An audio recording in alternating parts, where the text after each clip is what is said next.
Let's get more insight on the Secretary of State race. We're pleased to welcome Assistant Professor of Political Science and Public Administration, Dr. Keith Lee. Thank you for joining us here today, Dr. Lee. Absolutely.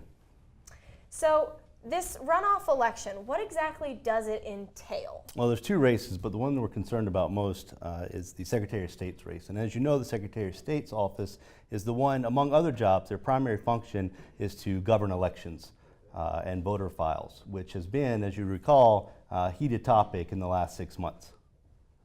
So, with the Republican candidate, Brad Raffensperger, and John Barrow running on pretty different ideas. Barrow running on the idea that we should be working against voter suppression, and Raffensperger running on the idea that we should be working against voter fraud. As a political scientist, are both of these issues really salient? What is the research saying on the concern for fraud and suppression?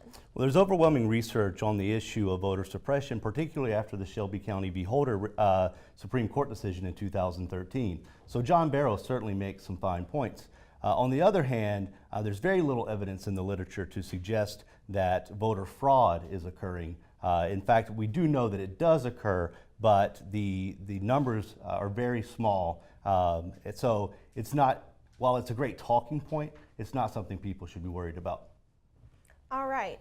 And do you think that if Barrow is elected, him being a Democrat, one of the first Democrats elected in Georgia to a public office in a long time, is going to mean that Georgia is going to be looked at as more of a purple state than it has been previously?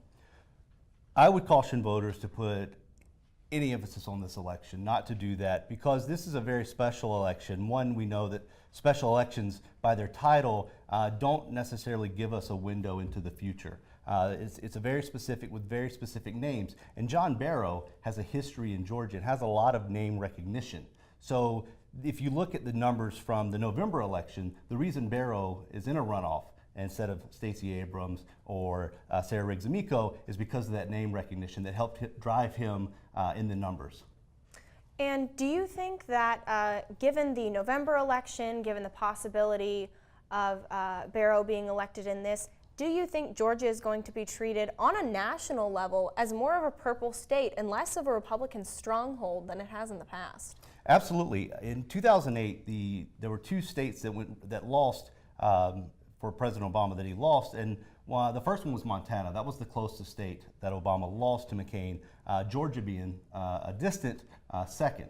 So in 2008, we started talking about Georgia as becoming a purple state, and a lot of that momentum we lost in 2012. However, with the focus in 2018 on the Abrams and Kent race getting national attention, we do expect Georgia to play in the national media in 2020. Absolutely.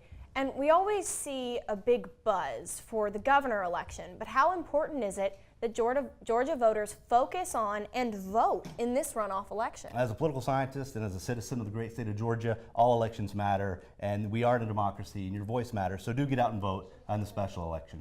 Absolutely.